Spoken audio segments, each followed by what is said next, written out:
Evet, hırkayı örmeye sırt kısmından başlıyoruz. Şöyle ben 3 kenarına üçgen motifleri ekledim. Şimdi sadece bir kenarı kaldı. Bu kısmını da beraber yapacağız. Ana rengimizle örüyoruz üçgen kısımlarını.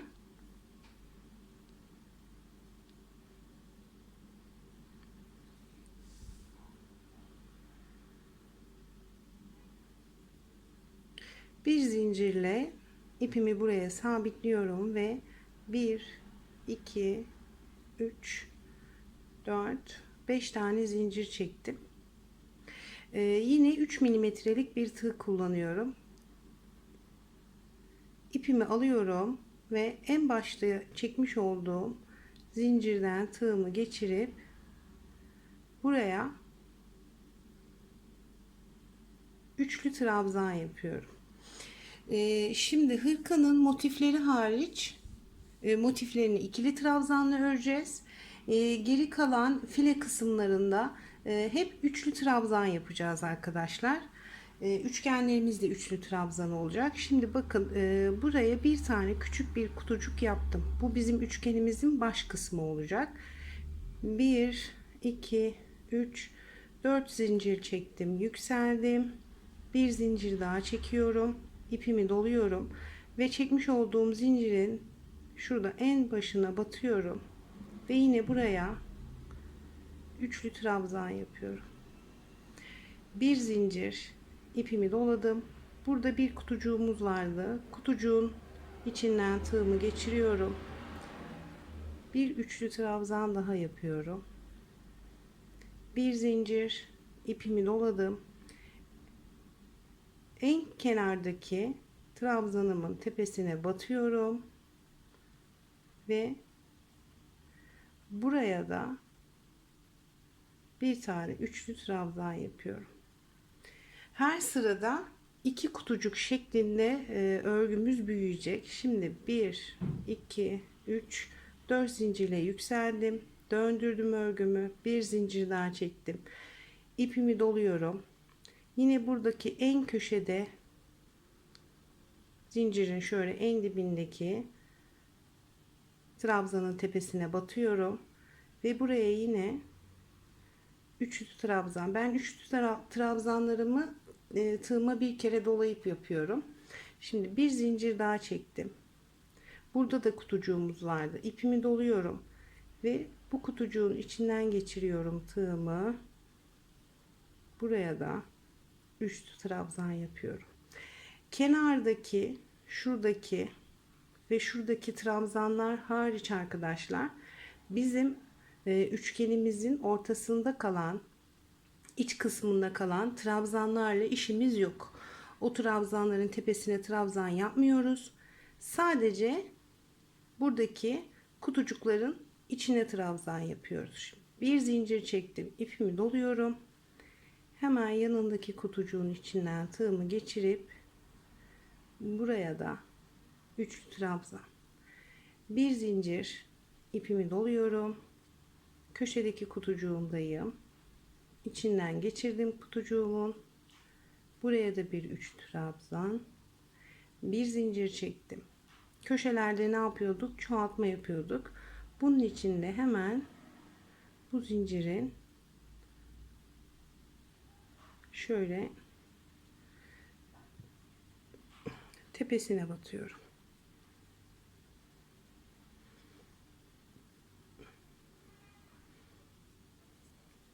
Her sırada 2 2 bu şekilde çoğaltma yapıyoruz. Bir sıra daha yapacağım. 1 2 3 4 zincirle yükseldim. Bir zincir daha çektim. İpimi doladım. En dibindeki trabzana battım. Bir zincir, hemen yanında da kutucuk var. Kutucuğun içine battım. Bir zincir, yanındaki kutucuğu, bir zincir, hemen yanındakine üçlü trabzan, bir zincir,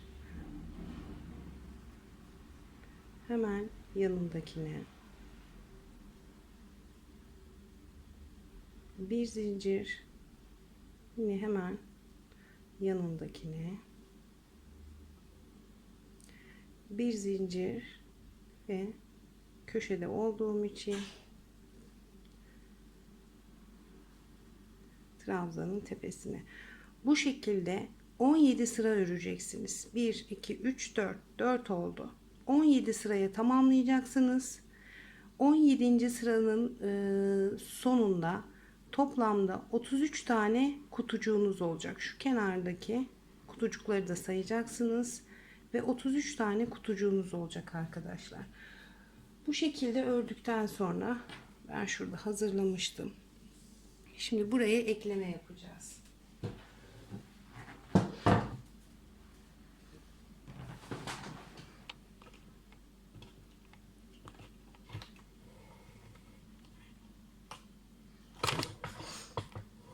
Trabzanla ekleyeceğiz. Eklerken de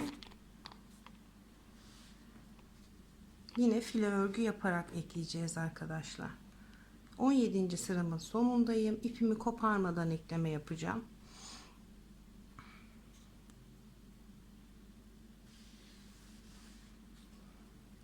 Bir, iki, üç, 4 zincir çektim. Tığımı çıkartıyorum ipten ve köşedeki motifimin köşesinde artırma sıralarımız vardı. Buralar. Köşedeki motifimin şöyle kemerinden tığımı geçiriyorum. İpimi buradan bu şekilde çekip bir zincir çektim. İpimi doluyorum. Sadece bu üçgen motifleri eklerken aynı yere batacağız. En başında yani. Üçgen motifleri eklemeye başladığımız zaman ilk sırasında, yani ilk ekleme motifinde hemen buradaki çektiğimiz zincirin dibine batıyoruz. Arkadaşlar buraya batıyorum ve üçlü trabzan yapıyorum. Bir zincir çektim.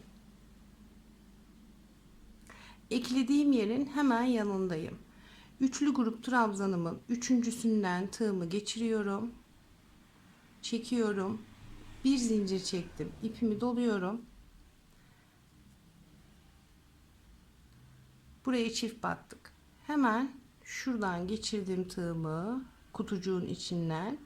Bir üçlü trabzan yaptım. Bir zincir çektim. Buradaki boşluktayım. Buradan geçirdiğim tığımı bir zincir, ipimi doluyorum. Hemen kutucuğun yanındayım. Bir zincir çektim. Üçlü grup trabzanımın tepesine battım. Bir zincir çektim. İpimi doladım. Kutucuktayım.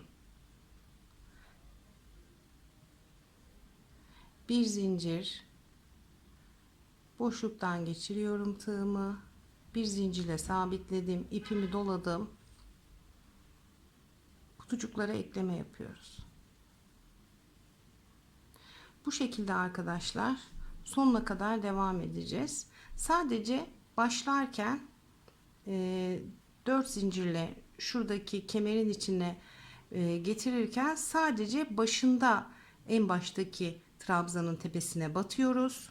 File örgüde. Diğerlerinde sadece eklerken kutucukların içine ekleme yapıyoruz. Şimdi ben bunu ekleyerek buraya kadar geleceğim. Sonuna kadar geldim. Şimdi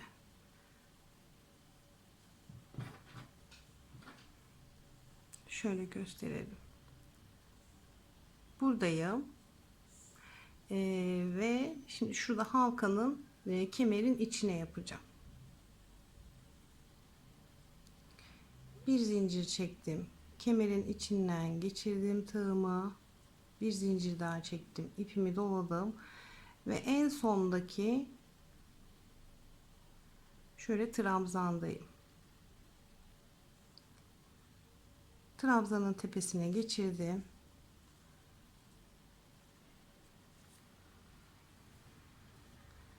Bir üçlü trabzan yaptım ve bu şekilde eklemiş oldum. Şimdi kafanız karışmasın arkadaşlar. Başlarken buradaki trabzana şuradan zincirle yükselip en dibine battığımız için burada çift battık gibi görünüyor. Şurada en başında. Kırmızıdan da görüntü dağılıyor ama görünüyordur şurada. Ama sonunda sadece tek batıyoruz. En sondaki trabzana. Şimdi bu şekilde örgümüzü böyle büyüttük. Her kenarına birer tane üçgen motif yaptık. Şimdi şöyle tutalım. Şimdi bu ördüğümüz üçgen parçanın şöyle şuralarından tutuyorum. Burası bizim etek ucumuz olsun. Şimdi buraya file örgü yapacağız.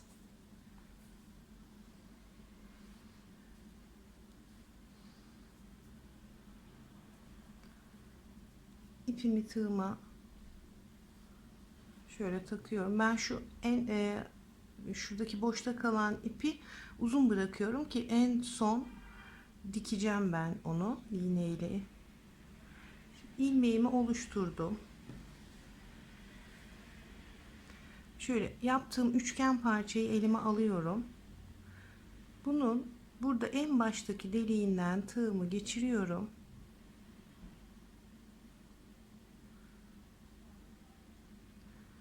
Bir, iki, üç, 4 tane zincir çekiyorum buraya.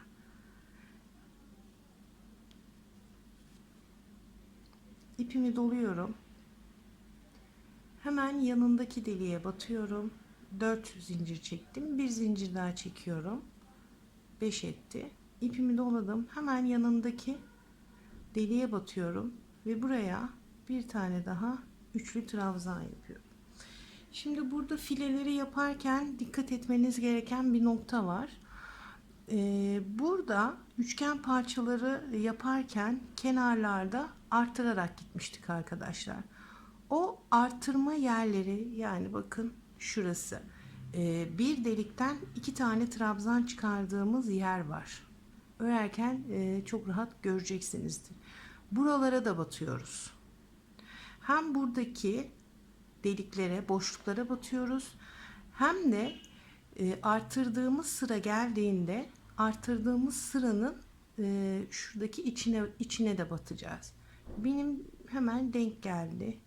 Bir zincir çektim. İpimi doladım ve artırdığım noktanın içine batıyorum. Bir üçlü trabzan. Bir zincir. İpimi doladım. Hemen yanındaki boşluğa batıyorum. Bir trabzan.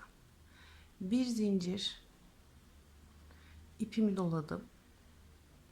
Yanındaki boşluğa battım. Bir trabzan. Bir zincir. İpimi doladım. Yine bakın arttırdığım yerdeyim. Şöyle göstereyim.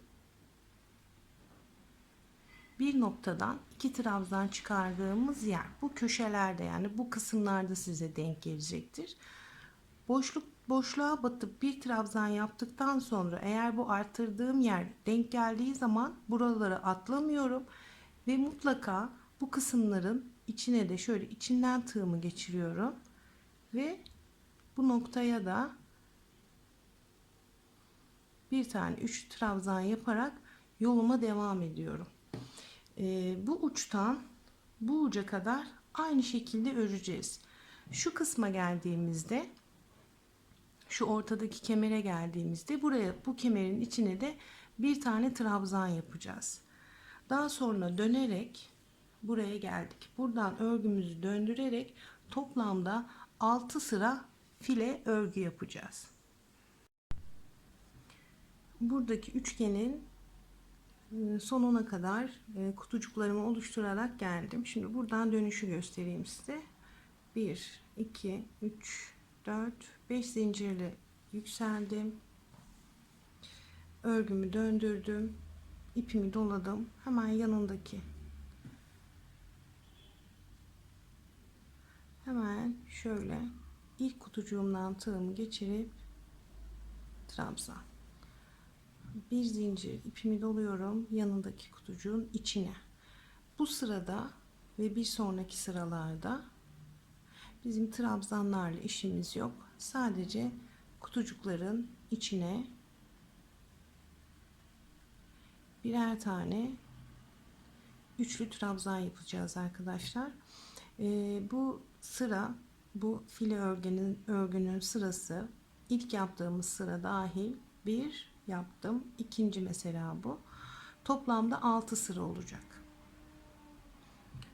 6 sıra örelim. Bu kısmı bitirelim ve yakasına da tekrar file örgü geçeceğiz. Etek ucuna 6 sıra file örgü yaptık. Bu şekilde duracak. Buralara motif gelince zaten burası böyle düzlenecek. Onlar sorun değil. File örgü de bu şekilde. Şimdi bu arka kısmının karşılık gelen kısım, yani etek kısmına karşılık gelecek kısım bizim ense kısmımız olacak. Buraya da tıpkı bu etek kısmını yaptığımız gibi şu üçgenin uç noktalarından başlayıp sadece bir sıra file örgü örelim. Daha sonradan yanlarını öreceğiz. Ense kısmına da bir sıra file örgü geçtik. Şimdi yanlardayız. Şöyle çeviriyorum. Anne. Efendim. Şöyle çevirdim. Yine üçgenimiz en ucundaki ilk kutucuğun içine batarak tıpkı etek kısmını ve ense kısmını ördüğümüz gibi buradan file örgü geçiyoruz. Bu sefer buraya kadar. Sonra yine dönüyoruz ve bu yan kısmı 3 sıraya tamamlıyoruz. Dönüyoruz, geliyoruz buraya. Bu kısmı da 3 sıra file örgüye tamamlıyoruz. Yanları da ördüm. 3'er sıra. Şimdi şunu söylemek istiyorum yanlarla örgüyü. Yan örgülerinize şuradan şu alt sırada yaptığımız 6 sıra file örgüden başlayarak yaparsanız çok daha doğru olacaktır. Şöyle göstereyim. Bu bizim file sıramız. Bu da yan sıramızın şunu şöyle göstereyim. Şu sıra bizim yandaki file sıramızın ilk sırası.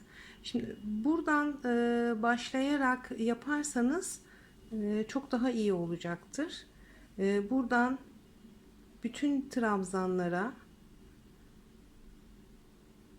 kutucuk yapıyorsunuz. Daha sonra bakın şurada şöyle göstereyim.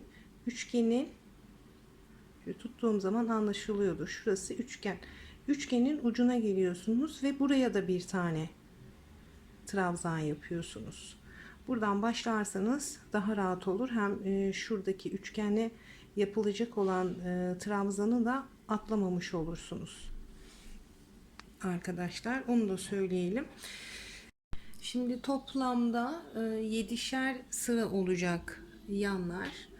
Ben yanlara 4'er sıra daha ekledim arkadaşlar. Şimdi ben burada hırkanın etek kısmına ve ense kısmına daha file eklemek istiyorum.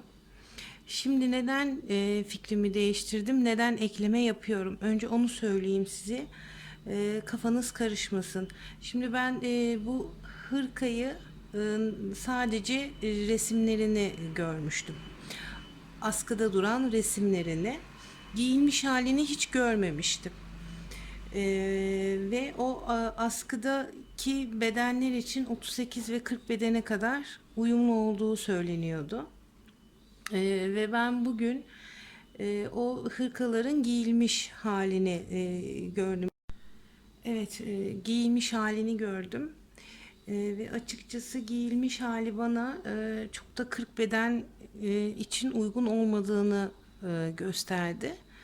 Çünkü bu yanlara, ön yanlara ekleyeceğimiz motifler bedende göğüslerimizin yanlarında kalmış arkadaşlar. Yani böyle önüne doğru değil de 38 beden bir bayan giydiğinde bu yanlara ekleyeceğimiz motifler göğüslerinin yan tarafında kalmıştı. Şimdi ben öyle bir hırka çalışmak istemedim. Çünkü ben bunu örüyorum. Ördüğüm kişiye bunu verdiğimde bunu bana küçük örmüşsün derdi. Motifler göğüslerin yanlarında kalıyordu. İkincisi ve çok da salaş bir hırka gibi gelmedi açıkçası gözüme. Tabii elden ele de değişir. Yani 38 beden giyerdi. Üstü bir bayan giyemezdi. Sırttan kasma olurdu. 40 beden bir bayan giydiğinde daha, yani bu ekleme yapmadığımız haliyle giydiğinde diyelim, 40 beden bir bayan giydiğinde onda kasma olacağını düşündüm. Ve açıkçası bana gelen Instagram'dan mesajlarda ve genelde attığım videoların yorumlarında bedenleri nasıl büyütürüz olmuştu. Demek ki kendi örgüsünü kendi ören bayanlarımız 36-38 bedenden biraz daha büyük bedene sahip diye düşündüm. Ben de 40 bedenim. O yüzden bunu büyütmeye karar verdim. İşin açıkçası bu. O yüzden sonradan değiştirdim. Çünkü gerçekten 38 bedende kalırdı. Üstü giyemezdi. 40 beden giyemezdi. Kasma olurdu sırt kısmından. Her ne kadar böyle örerken büyük gözükse de öyle değil. Yani şöyle, hırkaya göre öyle değil. Evet, biz bir bluz yapsaydık belki olabilirdi. Ama biz bir hırka çalışması yapacağımız için, ki bu hırkada salaş hırka diye nam saldığı için salaş olmasına dikkat etmemiz gerekiyor diye düşünüyorum. Çünkü siz de benim vereceğim ölçülerde öreceğiniz için böyle ördüğünüzde bu ne böyle küçücük demenizi istemem açıkçası. Orada kısmını bir netleştirmek istedim. O yüzden büyüteceğiz. Hem büyütmeyi de görün istedim. Şimdi bunu 40-42 olarak ayarlayacağız arkadaşlar. Şimdi yanları yaptık. Geri kaldı şu etek ucuna. Etek ucunda biliyorsanız 1, 2, 3, 4, 5, 6 sıra yapmıştık. Şimdi biz yanlarda büyütme yaptığımız için bu böyle bir kare oldu. Böyle bir kare gibi gözüküyor. Şimdi bunun hırka olabilmesi için dikdörtgen olması gerekiyor ya. İşte o yüzden biz alt sırayı, şurada etek sırasına şu baştan şu başa kadar tekrar file geçeceğiz arkadaşlar. Nasıl yapalım? Hatta şöyle yapalım. Burada 1, 2, 3, 4, 5, 6 sıra yapmıştık. Burayı 4 sıra daha ekleyelim etek ucuna. Şöyle şuradan başlayıp şuraya kadar 4 sıra örelim. Ense kısmına da hatta şöyle yapalım. Gene fikir değiştirdim. 5 sıra daha ekleyelim etek kısmına.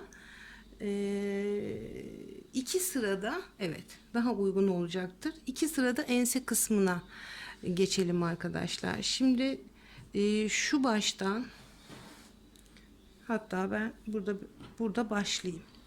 Siz de görmüş olun. Çünkü burada yani örerken anlatacağım kısımları anlattığım için konuşarak açıklama yapmayı uygun buldum. Şimdi tığımı taktım. Etek ucundayım. Örerken karıştırmayın. 1 2 3 4 5 6 6 sıra file ördüğüm yerde şöyle en köşesindeki şuradaki kutucuktan tığımı geçirdim. Şöyle bir zincirle bağladım ve 1 2 3 4 5 6 tane zincir çektim.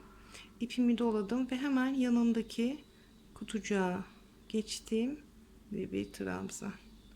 2 zincir, ipimi doladım. Yan kutucuktan devam ediyorum. 2 zincir, ipimi doladım. Yan kutucuktan devam ediyorum. Bu şekilde arkadaşlar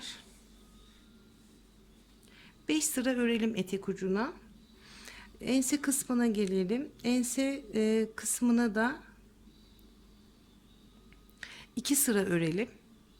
Ondan sonra bitsin.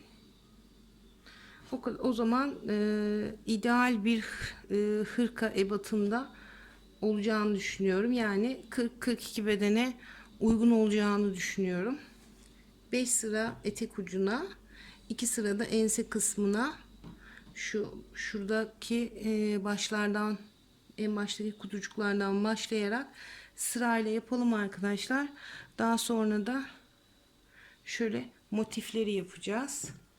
Orada da zaten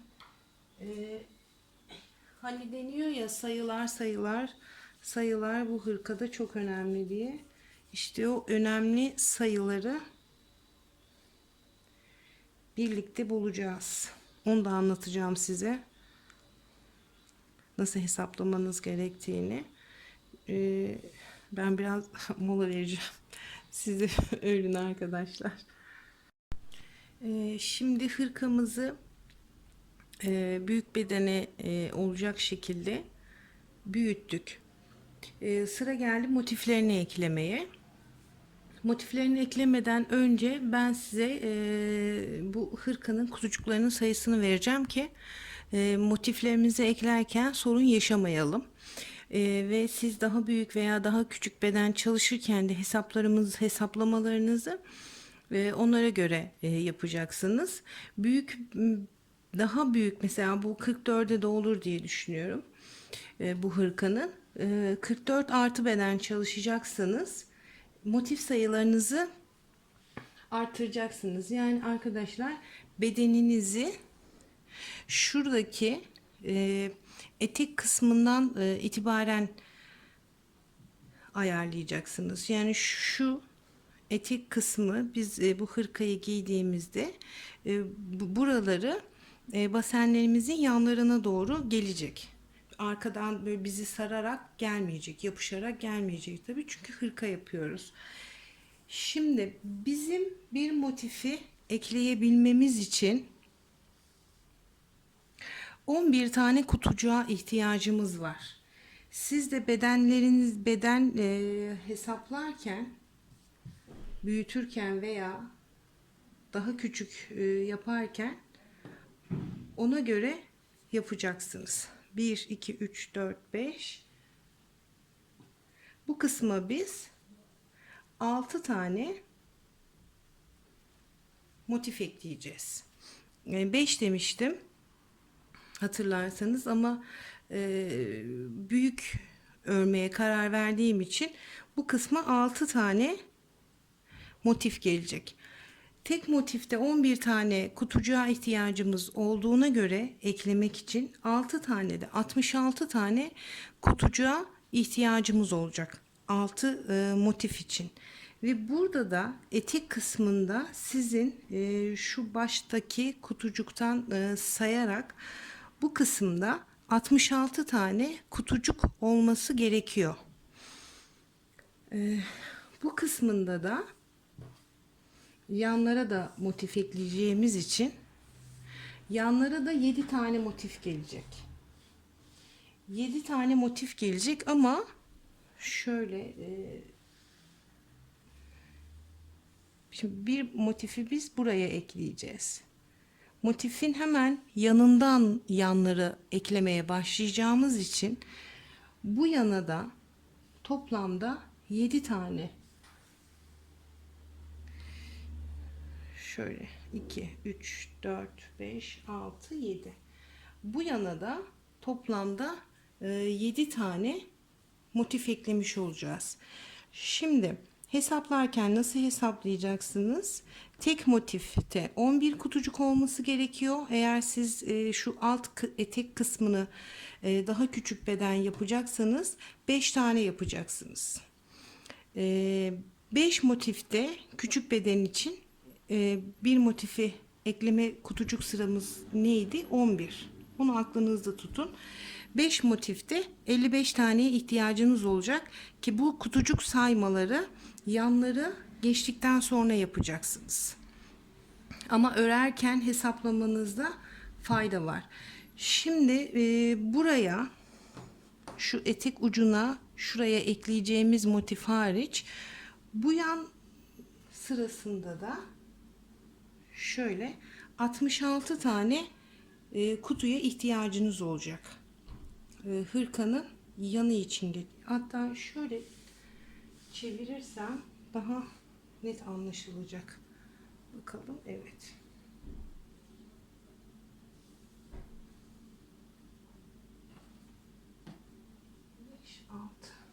Evet.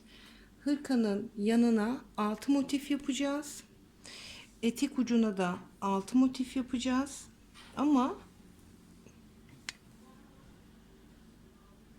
şöyle göstereyim. Buraya ekleyeceğimiz etek ucuna ekleyeceğimiz motifin, şurası etek ucu. Etek ucuna eklediğimiz motifin hemen yanına da bir motif geleceği için burada 7 tane motif olacak. Ama 66 tane kutucuğunuz olacak yan tarafta. Yan tarafta da 66 olacak. Aşağıdaki etek ucuna eklediğiniz motifte de 66 tane olacak arkadaşlar. Küçük beden çalışsanız dahi yanlarda 7 tane olacak. O yüzden kutucuklarınızı yaparken şu ilk sıradan itibaren hesaplarsanız sayılarınızı saymaya, önce burayı ayarlayacaksınız. Daha sonra yanları da ayarladıktan sonra şu iki yanı da, buranın toplamıyla buraya gelecek kutucuk sayıya, şu alt sıranın toplamıyla şu yanlara gelecek kutucukların toplamını saydığınızda motiflerinizi eklerken sıkıntı yaşamazsınız. Bir motif 11 tane kutucukla ekleniyor. Ona göre ayarlamalarınızı yapın. Yine takıldığınız bir yer olursa yorumlara belirtirsiniz. Ki umarım burayı karışık anlatmadım. Öyle ümit ediyorum arkadaşlar. Şöyle şuraya 6 tane motif geleceği için 66 ayarladık. Yana da 6 tane gelecek. Arkadaşlar. Evet, şimdi gelelim motiflerimizi eklemeye. Motif eklemelerine hep alttan başlıyoruz. Çünkü alta eklediğimiz motiflerin yanlarına da birer tane motif ekleyeceğimiz için önce alt sıradan başlayalım motifleri eklemeye. Ana rengimizi kullanıyoruz motifleri eklerken. Şöyle etek ucunu önüme alıyorum motif eklemek için. Artı bir şey daha söylemek istiyorum burada. Eğer ki kutucuk sayılarınız denk gelmediyse saydığınız zaman sökmeyin örgünüzü. Ne yapın? Hani trabzan yaparken sadece boşluklara batıyorduk ya, zaten böyle çok büyük farklar olmayacaktır. Hani böyle 7-8 kutucuk eksik gibi bir fark olmayacaktır. En fazla 2 veya 3 tane eksik kalacaktır diye düşünüyorum. Fazla olmaz. Fazla olursa ne yaparsınız? Fazla olursa sökmeyin. Önce fazlayı anlatayım.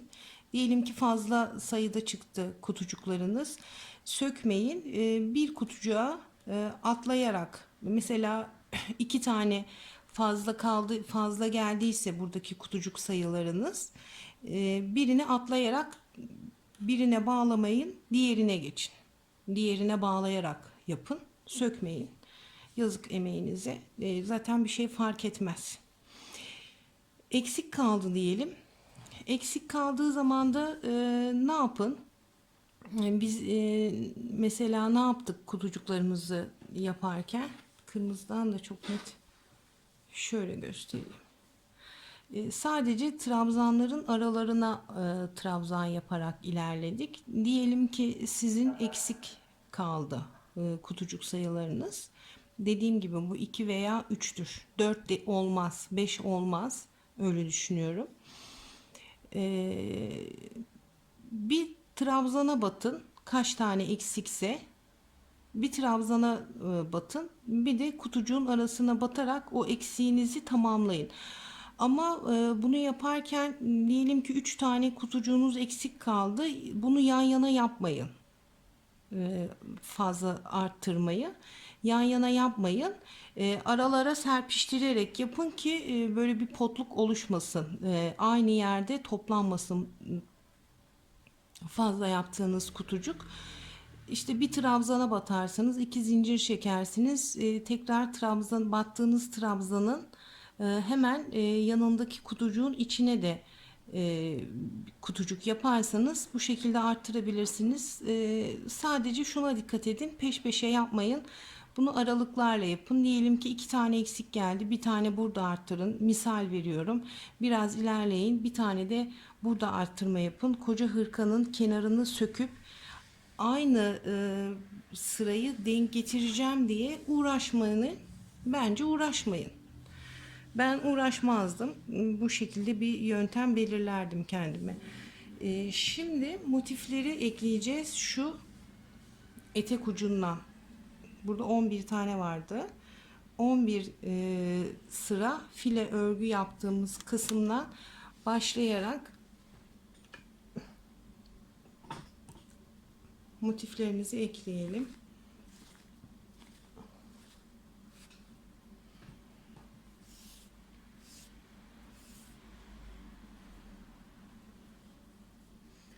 Şimdi ilk motifimi aldım elime. İplerini daha önce de söylediğim gibi ben uzun bırakıyorum. Dikeceğim. Gördüğünüz gibi buralarda hiçbirini kesmedim. İlk ilmeğimi attığım, şuradan göstereyim. İlk ilmeğimi attığım iplerin hiçbirini kesmedim. Daha sonra sökülmesini istemiyorum. Buradan iğne geçirip şu arka yere dikerek keseceğim çünkü.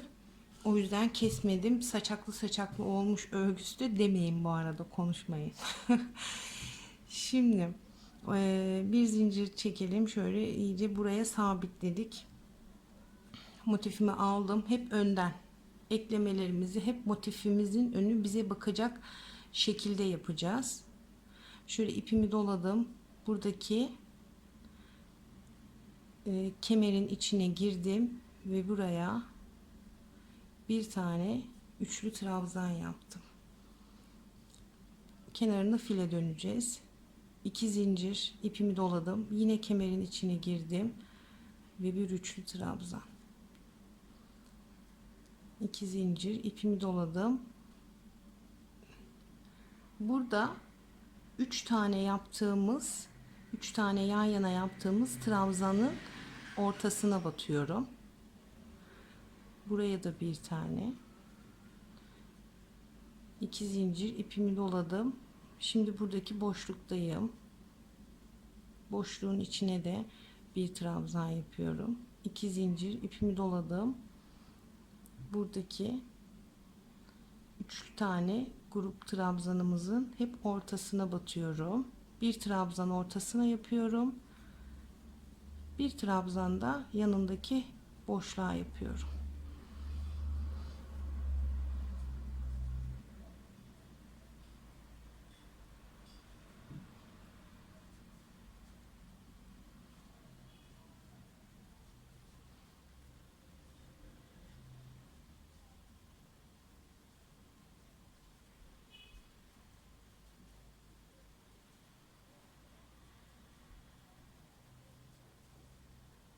kemerin içine geldim.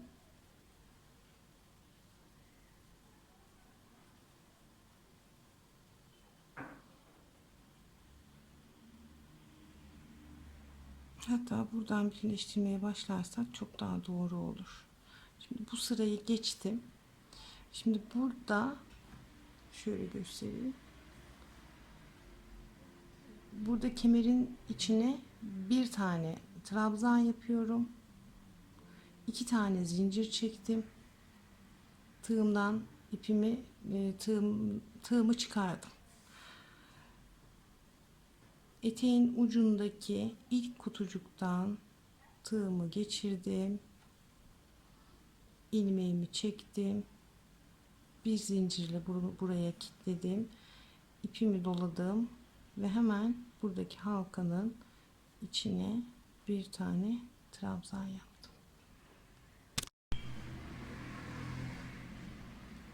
Bir zincir çekiyorum.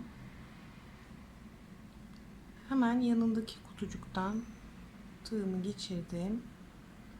Bir zincir daha çektim. İpimi doluyorum. Burada 3 tane trabzan grubumuz var. Ortasındaki trabzan grubunun tepesine batıp ikili trabzan yapıyorum. Şimdi motiflerimizi eklerken her iki motifin ortasında şöyle bir marullanma olmaması için motiflerimizi 2 trabzan şeklinde ekleyeceğiz. 3 ile çıkmayacağız. 2 trabzanla çıkacağız. Bir zincir çektim. Hemen yanındaki kutucuktan ilmeğimi aldım.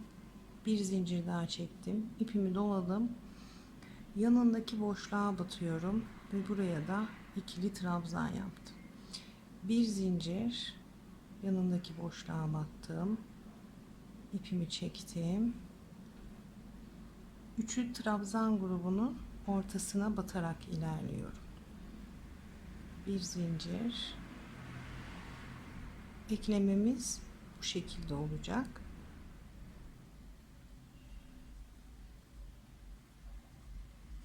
Bir boşluğa batacağız.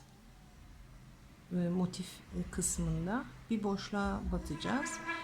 Bir de üçlü trabzan grubunu ortasına batarak birleştireceğiz.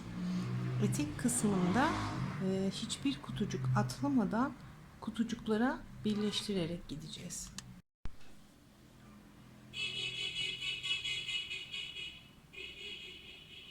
Yanındaki kutucuktan devam ediyorum.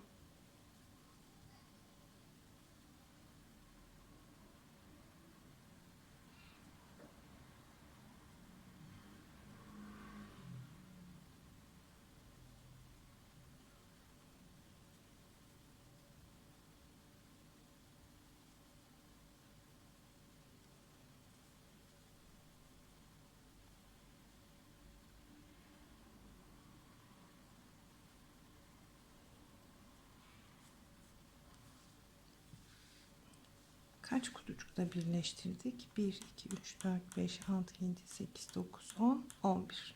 11 kutucukla bir motifi birleştirmiş olduk. 2 zincir çekiyorum. Şimdi bu tarafa doğru normal file yapacağım. Bir zincir, şuradan tekrar yapalım. 2 zincir yaptım.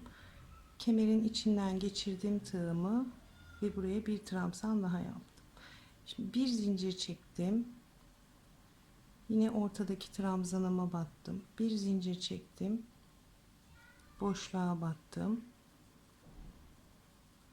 Bu şekilde ilerleyeceğim. Şuradaki diğer köşeye kadar.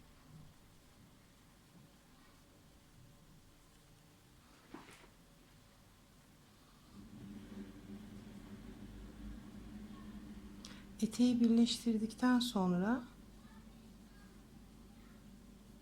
yandaki motifleri de aynı şekilde birleştireceğiz. Kemerin içine geldim yine. 2 zincir çektim. Kemerin içine batırdım tığımı ve buraya da bir köşe yaptım. Bir zincir çektim. Diğer rengimi ne alalım? Şunu alalım. Diğer rengimi aldım. Motiflerin düz tarafları hep size baksın. İpimi doladım. Kemerin içinden geçirdim. Bir zincir ve bir trabzanla şu iki trabzanı birbirine bağlamış oldum.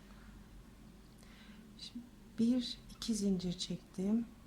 Şuradaki kemerin içindeki boşluktan geçirdim tığımı.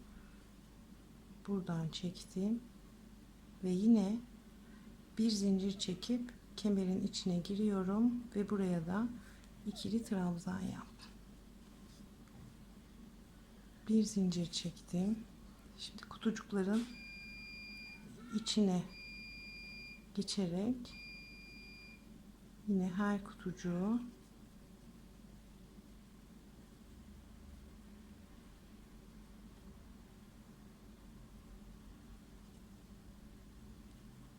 motifimi ekleyeceğim.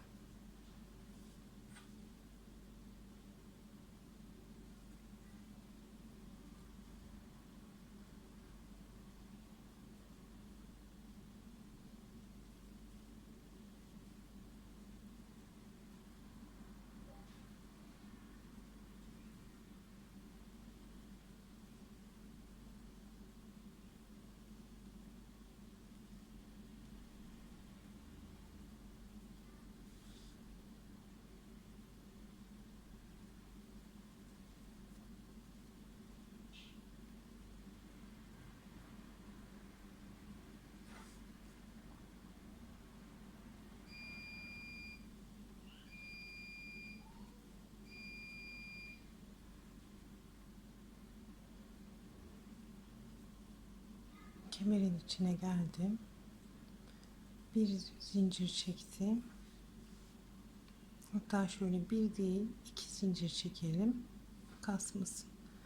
Şimdi bakın şu noktadayım. Kemerin içine bir tane trabzan yaptım. Şimdi bu kısımda şöyle yapacağız. Tığımı bir buradan geçiriyorum. Ekli hırkaya ekli bluzin şöyle şuradaki kemerinden geçiriyorum ve buradaki en boşta kalan kutucuktan şöyle geçirdim tığımı, ikisinin altından ipimi buradan çektim, iki zincir ipimi doluyorum ve buradaki halkanın içine geçirdim. Tekrar yapacağım burayı.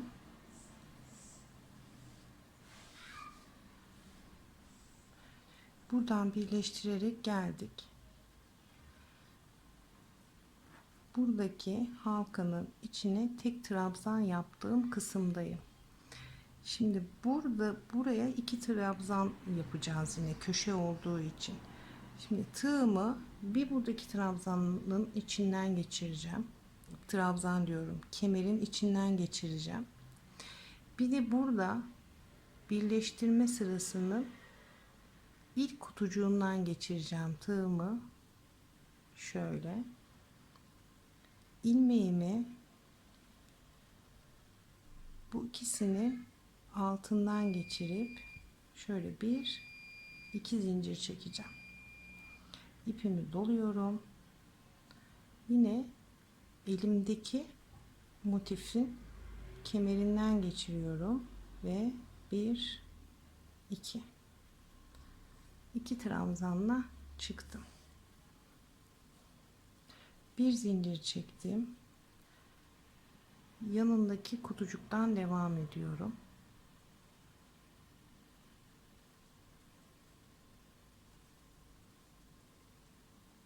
Bir zincir yanındaki kutucuktan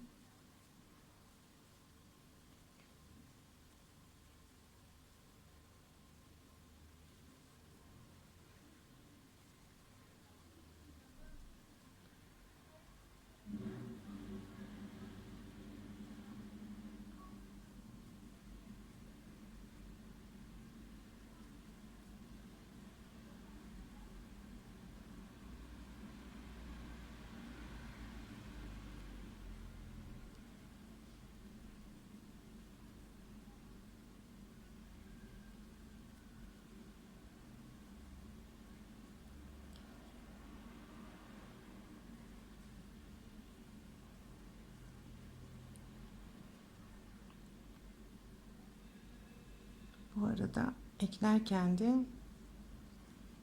hesap ediyorum. Kutucuk sıraları tam geliyor mu diyor. Evet. 2 zincir.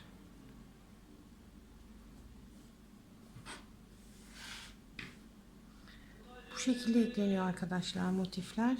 Gösterdiğim gibi şöyle etek sırasına 6 tane motif ekleyelim. Buraya kadar ekleyelim. Daha sonra burada buluşalım. Son kutucuğuma kadar ekleyerek geldim. Şimdi buradan bu kısmını dönüp buraya kadar file örgü yapacağım. Bu şekilde birleştirmek zorunda mısınız? Değilsiniz. Bildiğiniz, size kolay gelen daha farklı birleştirme teknikleri biliyorsanız onlarla da birleştirebilirsiniz. Yani çok da şart değil böyle birleştirmek, onu söyleyeyim.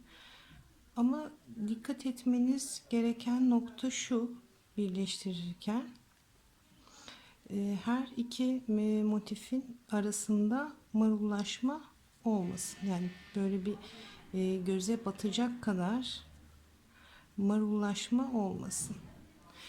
Çünkü çok fazla marullaşma olursa, bak, normal fil örgü yapıyorum, buraya göstermiştim zaten. Sizi rahatsız edebilir. O yüzden ona dikkat edelim. Diğer türlü nasıl birleştirdiğiniz size kalmış bir şey. Yine çok az bir marullaşma olursa motiflerinizi birleştirirken yanlara da geçeceğimiz için onların ortadan o sorunun ortadan kalkacağını düşünüyorum. Şimdi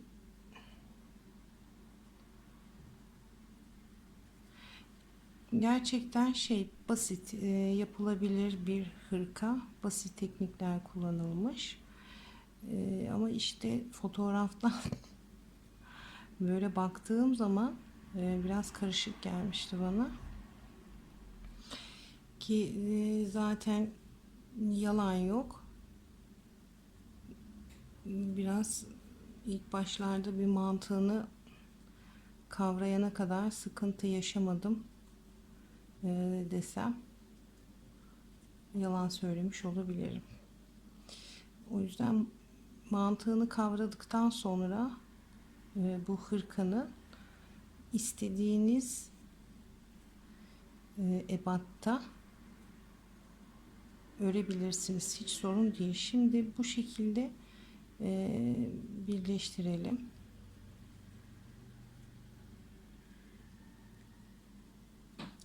Şimdi şurasını ben şöyle yapmıştım. Burada bir toplanma oldu. Şu kısımlarına geldiğimizde tutalım. Buraya da bir tane. Şöyle. Buraya da bir tane trabzan yapalım. Bir zincir çekelim. Hemen şöyle yanındaki kutunun da içine girelim. Bir zincir çekelim. Daha sonra da örgümüzü örmeye devam edelim. Yani şöyle, bu motif şuraların altlarından file geçerken şuradaki, şöyle göstereyim, şurada yaptığımız köşelerin yan trabzanlarına da birer tane kutucuk yaparak ilerleyelim arkadaşlar. Çünkü ben burada mesela yapmadan bir ilerleyeyim, nasıl oldu dedim. Burada bir toplanma oldu. O yüzden toplanma yaşamamak için buradaki trabzanlara da, şu köşelerde yaptığımız trabzanlara da birer tane trabzan yapalım. Şimdi şurayı bir düzelteyim. Evet, bakın kenarına döndüm. Bu kısma geldim. Bir zincir çekiyorum. Buradaki kemerin içine zaten 2 tane trabzan yapmıştık ve hemen şuradan bana bakan trabzanın tepesinden geçirdim, kaydırma yaptım ve böyle elimi acıtarak ipi kopardım. Makasımı kızım aldı yine. Evet. Motif birleştirme bu şekilde arkadaşlar. Şöyle göstereyim. Dediğim gibi eğer bu şekilde birleştirmek istiyorsanız dert mi? Değil. İstediğiniz gibi birleştirebilirsiniz. Mühim olan iki motifin şöyle iki motifin arasında marullanma olmaması. Ben birkaç motif birleştirme modeli denedim açıkçası. Ve onlarda bu iki motifin arasında, bu motiflerin arasında marullanma oldu. Buralarda şu kısımlarında marullanma oldu ve ya inanılmaz kötü durdu. Videonun da gecikmesine sebep o. Daha erken gelecekti video. Ama buralarda marullanma yaşadığım için çok canım sıkıldı. Ve birkaç tane denedim.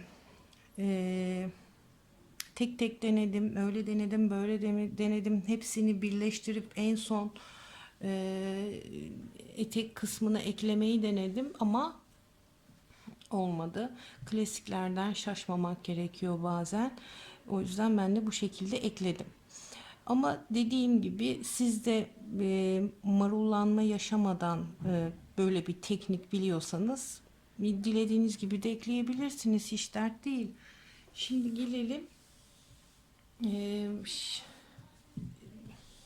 yanlara. Yanlarda 7 tane motifimiz olacak arkadaşlar. Ve iplerimi kesmiyorum. Siz de kesmeyin iplerinizde. Her ipinizi koparıp bıraktığınız noktada iğne ile bir düğüm atacak kadar iplik bırakın. Uzun bırakın. Ve daha sonra bunu şu hırkanın arka tarafına gelecek kısmından, yani iç tarafına gelecek kısmından dikin ve ondan sonra kesin. Çünkü sökülmeler yaşanabilir. Ben biraz garanticiyim o yüzden. Bakın bütün püsküllü şeylerim burada, iplerim burada. Onları en son hırka bitince yapacağım. Şimdi gelelim yan taraflardaki motifleri eklemelere. Nasıl tutsam? Şöyle tutayım. Tersime de geldi. Buraya buradan başlayacağız. Bu kısmına da bir tane ekleyeceğiz. Ve toplamda bu hırkanın yan tarafı 7 tane motif alacak. Ama biz ne yapacağız? 5 tanesini bu arkaya birleştireceğiz. Artık biz hırkanın ön taraflarını örmeye başlayacağız ve ön taraflarına da bu motifler gelecek. Şimdi arka taraflı bizim işimiz bitti. Şimdi ön tarafını ekliyoruz. Yani ön yanlara ekliyoruz gibi düşünün motifleri eklerken. Burası bizim arkamız. Yana 7 tane motif gelecek. Biz 5 tanesini arkaya ekleyeceğiz. Yani arka şurası. Arkaya ekleyeceğiz. Geriye 2 tane motif kalacak. Yani arkaya ekliyoruz ki buradan koltuk altı payı bırakalım. 2 tane motif koltuk altı payı bırakacağız ve ondan sonra örmeye devam edeceğiz. Şey yapalım, biz ne yapalım? Biz 5 tane motifi birleştirelim. Tıpkı bu etek kısmını birleştirdiğimiz gibi birleştireceğiz. Hiçbir farkı yok. Bu sefer sadece buradan başlayacağız. Zaten buradaki delik sayısı da 11 tane. Hiçbir farkı yok arkadaşlar. Vaktinizi almamak için tekrar göstermiyorum. Eteği nasıl eklediysek bu motifleri de buradan başlayarak, şu etek kısmından başlayarak 5 taneyi buralara ekleyerek gidelim. 5 tane ekleyelim. Ondan sonra tekrar bir araya gelelim. Ben 5 taneyi ekliyorum. Şimdi yanlardan tığımı çıkartayım. Şöyle göstereyim. Anneciğim sana bir şey söyleyeyim mi? Söyle Ben kızım. babamı uyandırıyorum. Uyandır anneciğim. Yanlardan bak, buradan başlayarak şu motiften etek ucunun yanındaki motiften başlayarak toplamda 1, 2, 3, 4, 5 tane motif ekledim arka parçasına. Burası artık arka parçası oldu. Arka parçayı ekledim. Buradan 5 parça ekledim. Daha sonra 2 parça motifi de birbirine, yani bu 5. parçadan ekleyerek böyle geldim ama bunları arka bedeni eklemedim. Şimdi toplamda şurada 21 sıra, 21 sıra demeyelim, hatta 21 kutucuk kalması gerekiyor. Burada 21, burada 21 kutucuk kalacak. Şimdi bunu omzunu ekleyelim. Burası koltuk altı. Şu kutucuk sayılarını çok takılmayın. 1-2 onları motiflerinizi eklerken kasma yapmayacak, şimdi 1-2 eksik fazla gelebilir. Motiflerinizi eklerken onu arada yedirin. Hiç önemli değil o. Şimdi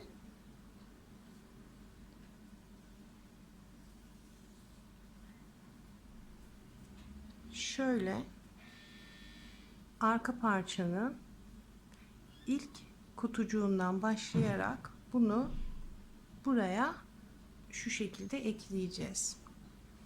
Şurada bir trabzanım var. 2 zincir çektim. Şuradaki ilk kutucuktan geçirdim. Tekrar 2 zincir çektim. Ve yine normal ekleme yapar gibi bunu buraya ekliyorum.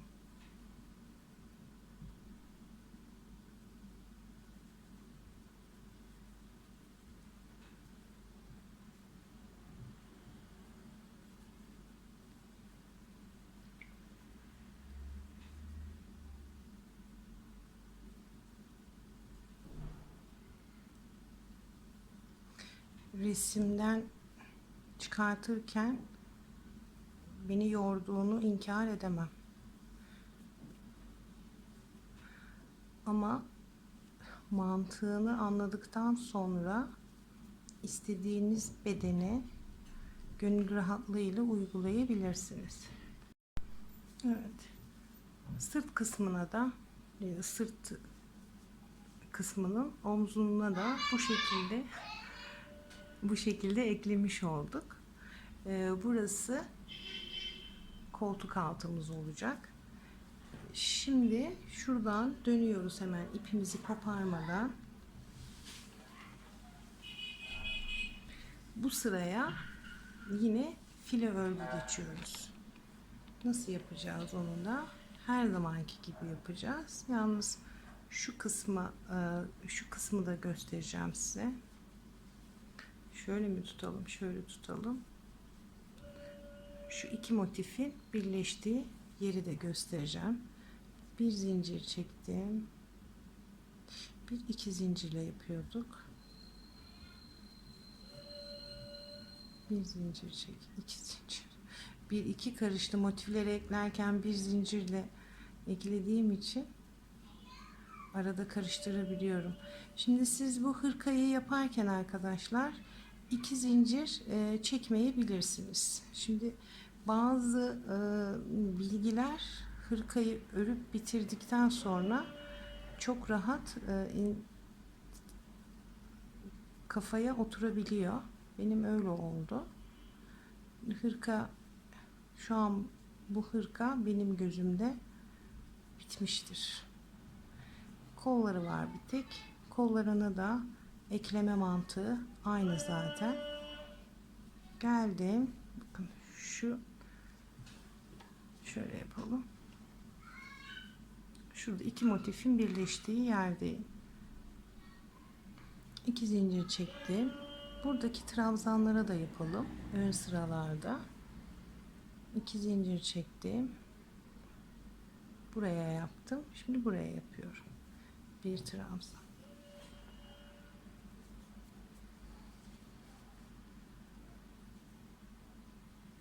Evet. Bu şekilde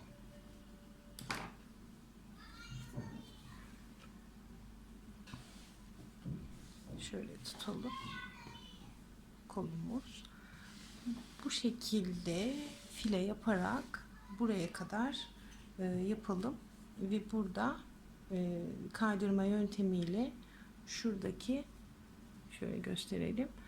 Şuradaki zincirin tepesine bağlayıp ipimizi kopartalım. Evet, şu an bir yelek oldu bu. Şöyle baktığımız zaman.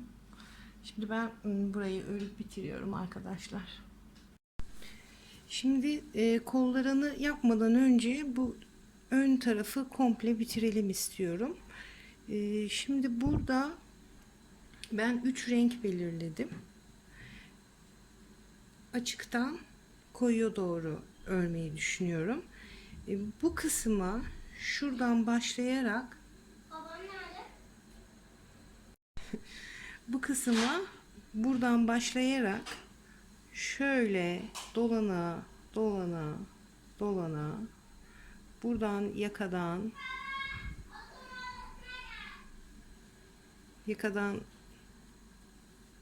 böyle, daha sonra buradan, hepsinin yeri belli zaten, böyle döne döne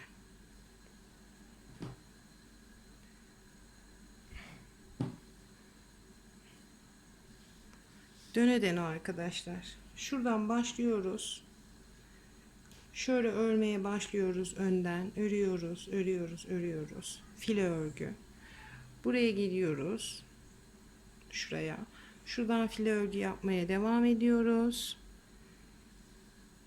Bu kısmına giriyoruz. Buradan da file örgü yaparak bu ucuna geliyoruz. Daha sonra yine dönüyoruz. Böyle bu sefer bu başa geliyoruz. 2 sıra bunda. Şimdi normal file örgü yapacağız. Her zamanki yaptığımız gibi. 2 sıra bundan, 2 sıra bu renkten, 2 sırada bu renkten örmeyi düşünüyorum. Şu an öyle düşündüm. Evet, şimdi ben bir tarafın kolunu ekledim. Şurada omuzlardan ekleniyor.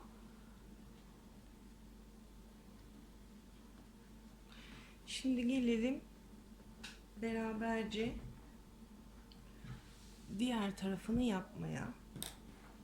Şimdi az evvel sanırım şurada bir 21 tane kutucuk kaldı demiştim. Hayır. Motiflerimizde 11 sıra olduğuna göre 2 motif 22 tane kalır. Omuza da eklediğimiz için o sıra sayısı artacaktır. Şimdi şurasının, koltuk altının da toplam kalması gereken kutucuk sayısı şu tarafla birlikte, yani şu çember, şu kısımda, her iki tarafta da ön ve arkanın toplamında 45 tane kutucuğunuz kalması gerekiyor.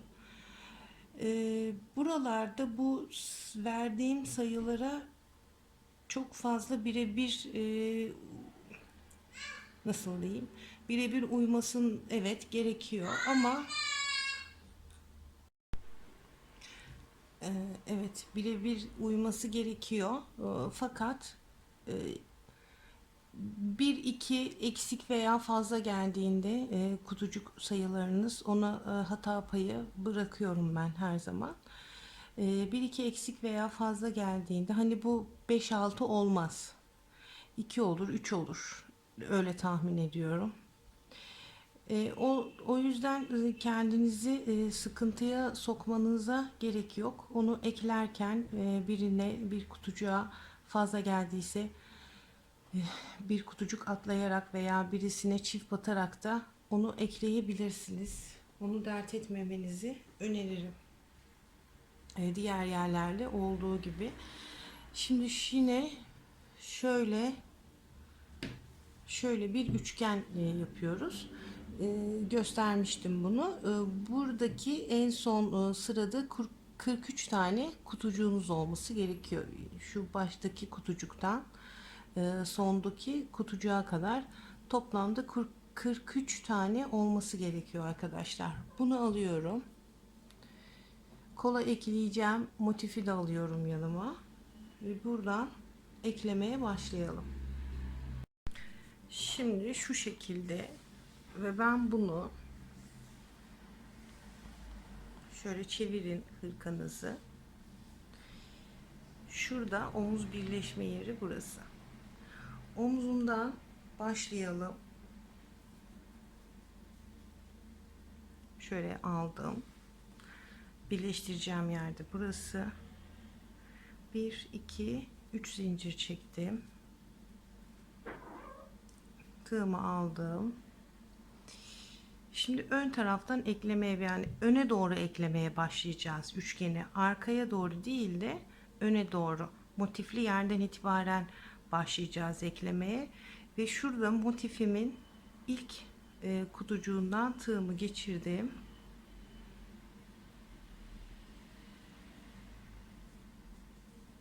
Üçgenimi de şu şekilde şu tarafa doğru çevirdim. Buradan çekiyorum. Yine bir zincir, ipimi doladım. Bu sefer kutucuğa batmayacağım ilk sırada.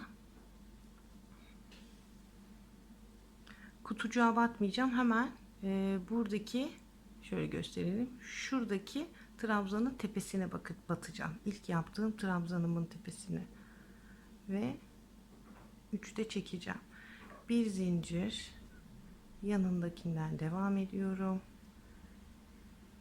İpimi doladım. Şimdi kutucuklarıma burada şöyle battığım trabzanımın hemen yanındaki kutucuktan başlıyorum eklemeye. Ve tıpkı ön motifleri ve etek motiflerini eklediğimiz gibi hepsine tek tek ekleyerek geliyoruz.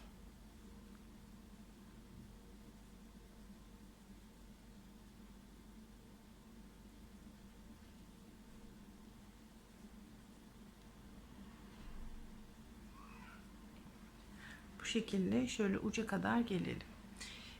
Bir de eksik fazla hani olursa demiştim.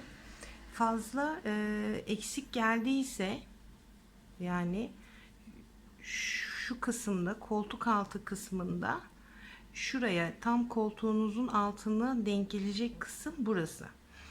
Eğer eksik geldiyse şuradaki sayılarınız, şuradaki koltuk altına gelen ilk deliğe, şuraya çift batın arkadaşlar.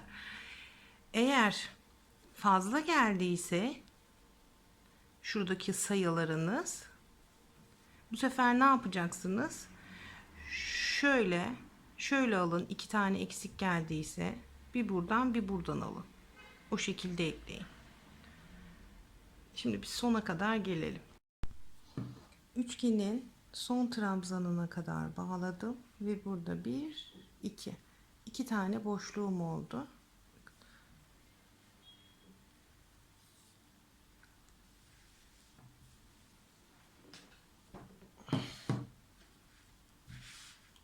Şöyle ekledik.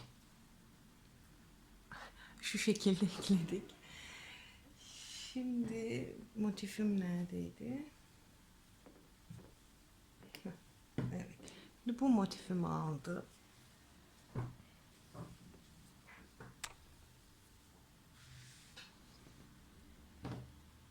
Bu iplerimi kesmemiştim. En son dikeceğim ben onları.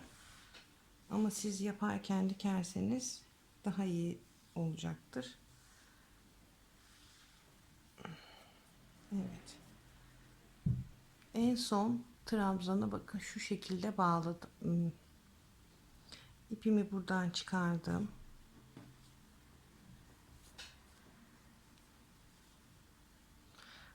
Bağladığım buradaki omuzdaki bağladığım yerden şöyle geçirdim tığımı. Bu ilmeğimi buradan çektim. Bir zincir çektim. İpimi doladım. Motifimi aldım elime.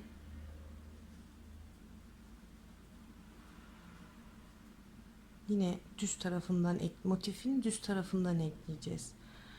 Kemerin içinden tığımı geçirdim ve 3'te çektim.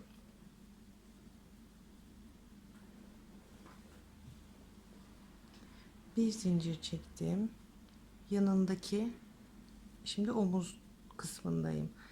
Buradaki kutucuktan tığımı geçirdim. Bir zincir çektim. İpimi doladım. Yine kemerin içine battım. Ve bir trabzan daha yaptım. Buradaki kemerin içine bir zincir çektim. Hem yine omuzdaki boşta kalan kutucuğa battım ve yine şöyle kemerin içine giriyorum ve buraya da bir trabzan yapıyorum. Kemerin içinde, yani şurada motifimizin kemerinin içinde şu şekilde 3 tane trabzan oluyor. Bir zincir çektim. Şimdi üçgen kısmına geldim. Üçgenin birinci boşluğundan geçirdim tığımı. Bir zincir çektim ve 1 2 3 kemerin yanında 3 tane üçlü grup trabzanımız var. Bu trabzanın yine ortasına batıyorum.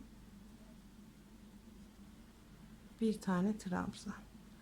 Bir zincir çektim. Üçgenden devam ediyorum. Yanındaki boşluğa battım. Ortaya batıyorum bu sefer. Bir trabzan. Bir zincir. Boşluktan başlıyorum. Trabzanın ortasında. Ve bu şekilde artık bunları eklerken elimiz pratik kazanmıştır diye düşünüyorum.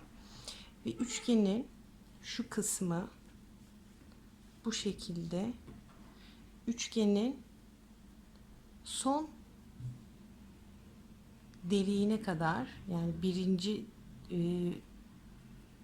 delik dedim, hadi birinci deliğine kadar bu şekilde ekliyoruz arkadaşlar. Şimdi şöyle göstereyim eklerken. Bakın şurası boşta kaldı, motifin bu kısmını ekledik. Ben böyle buraya kadar ekleyerek geldim. Şimdi motifin bu başından tutuyorum. Şu başından tutuyorum. Bu sefer bu şekilde ekleyeceğiz. İlmeğimi tığıma geçirdim yine.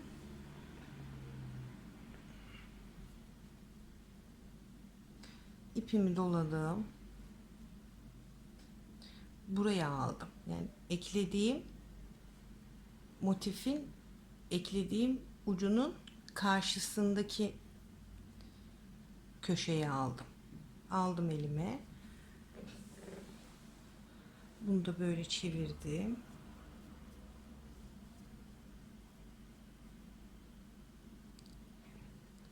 Kemerin içinden geçirdim tığımı. 3'te çektim. Bir zincir çektim. Yine şuradayım bakın. ilk kutucuğundayım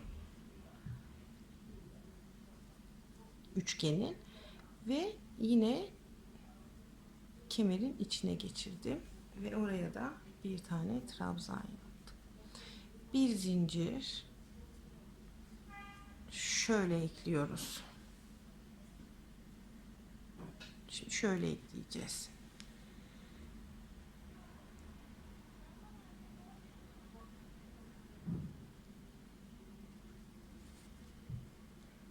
Bir zincir yine her zamanki gibi ekliyoruz.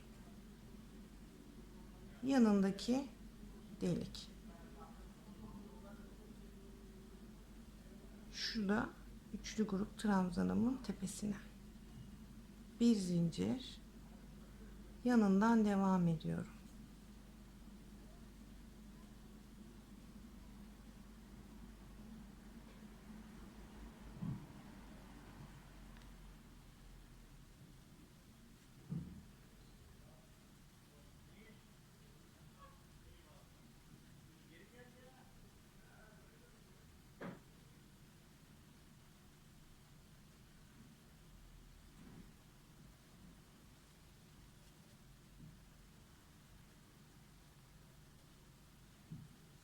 Bu şekilde. Şöyle buraya kadar geldim. Neresi oluyor burası? Omuz birleşim yeri.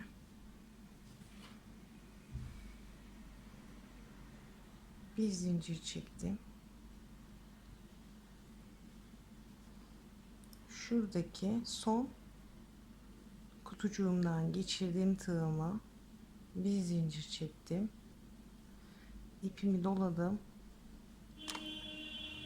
ve yine kemerin içine geçiriyorum.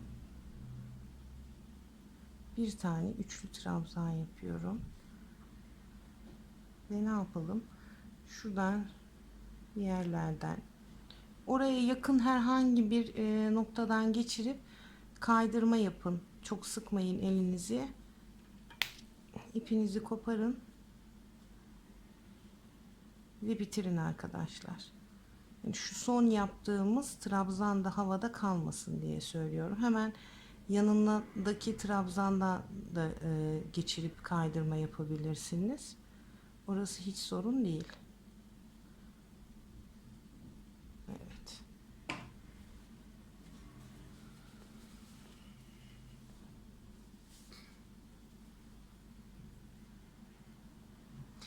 Eğer fazla geldiyse buradaki bedendeki kutucuk sayıları fazla geldiyse ben olsam sizin yerinizde ne yapardım? Onu şimdi ördükten sonra daha net şey yaptım. Fazla gelirse ne yaparım diye düşündüm bir taraftan da. Fazlalıkları her zaman kemerin içine atın. Mesela burada ne yaptık? Kemerin içine 4 trabzan yaptık ya. Bir kutucuk fazla geldiyse yine onu kemere bağlayın. Hem böylelikle ne olur? Burada eğer bir kasılma yaşarsanız eklerken ben yaşamadım. Farz edelim ki siz yaşadınız burada eklerken bir kasılma. O kasılmanın da önüne geçmiş olursunuz. Yani fazlanın bir kol eklemede fazlanın bir zararı olmaz diye düşünüyorum. Geçirdim kolumda. Şöyle. Burada da kasma yapmaz. Pot da durmaz. Burası rahat durur. Dert etmeyin fazlalıkları. Bu arada da hırka da bitti. Evet. Hırkamı ben bayağı bir büyük ördüm. Büyük ördüm ki bakalım nasıl olacak. Çünkü gelen mesajlardan anladığım kadarıyla kimse büyük yapmıyor. Ben de bir büyük yapayım dedim. Evet, eklediğimiz kol bu.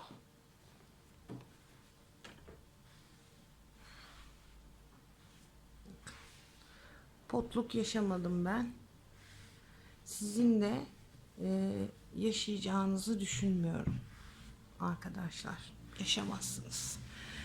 Şimdi ben buraya kaç sıra ördüm biliyor musunuz? Her renkten kaç renk kullandım? 1, 2, 3, 4, 5. 5 renkten ön motif kenarları diyeyim. 5 renkten 1, 2, 3, 4, 5. 5 renkten 5 oldu değil mi? Sayamadım da. Evet. 5 renkten ikişer sıra ördüm. Şunu da söyleyeyim. Beden büyüdükçe arkadaşlar şurada yaptığınız tekrar sıralarınızı çoğaltın. Bu kenarlara ördüğümüz şuraları tekrar sayılarınızı çoğaltın. Çünkü 3 yaparsanız büyük bir beden çalıştınız diyelim.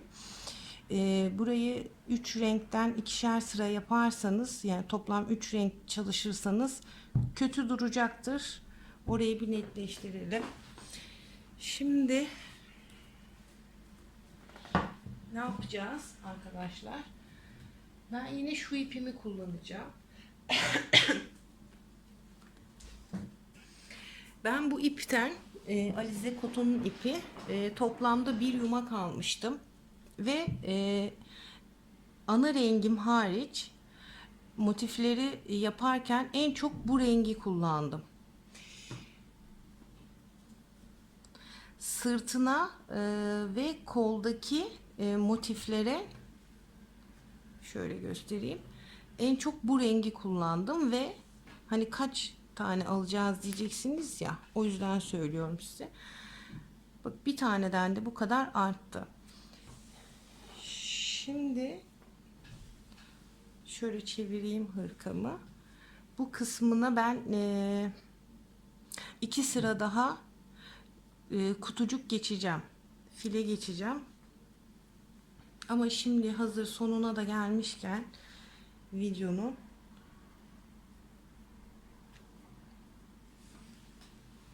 kenarlarını en son yapacağımız işlem. Buralara ben temizlememiştim. Buraları sık iğne geçeceğiz. Siz de eğer benimle birlikte yaparken buraları temizlemediyseniz buralardan hafifçe şöyle şu kadar kesin. Bu iplikleri sık iğnelerin arasına saklayalım. Bakayım benim makasım burada mı? Yine yok. Bu videoyu o kadar çok durdurup çekiyorum ki kızım 4 yaşında gel. Anne, çişim geldi. Anne, susadım. Anne, dondurma istiyorum. Şimdi buraya ilk kutucuğa şöyle yandan başlayalım. Etekten başlayacağız. Bu ipimizi hiç koparmadan bu yan fileleri de ördükten sonra etekten başlayacağız. Şöyle buradan geleceğiz. Buradan dönerek ipimizi hiç koparmadan sık iğne yapacağız. Ki hem şu motifler de daha düzgün duracak o zaman.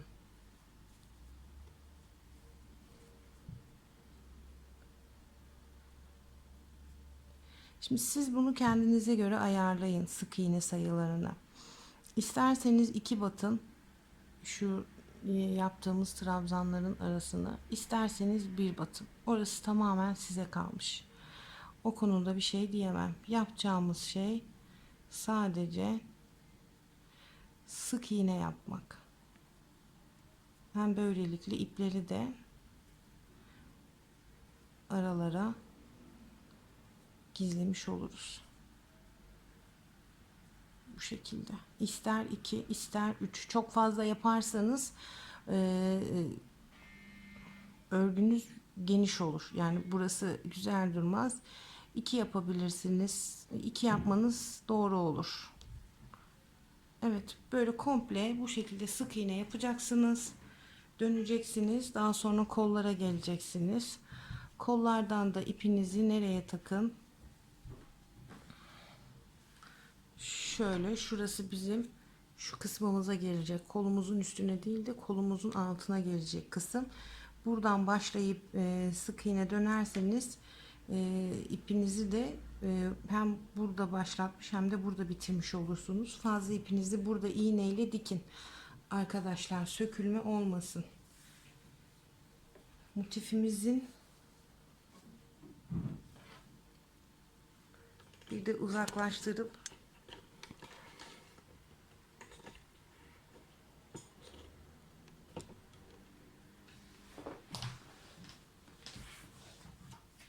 hırkanın tamamını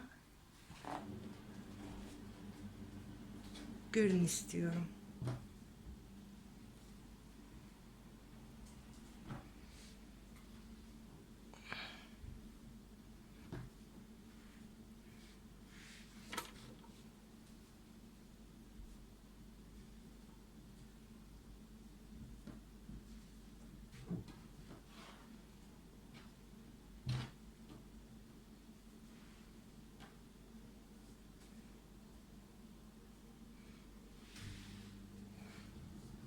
Bu şekilde arkadaşlar. Şimdi burada da size bir şey söyleyeyim. Siz bu hırkayı kaç beden yaparsanız yapın.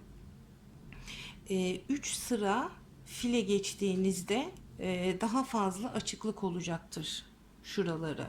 Eğer bu kısmının tamamen kapalı, birbirine şu şekilde denk düşmesini istiyorsanız şu kısımların her iki kenar önlerin, o zaman buradaki buralara yaptığımız file sayısını arttıracaksınız. Yapacağınız tek şey o.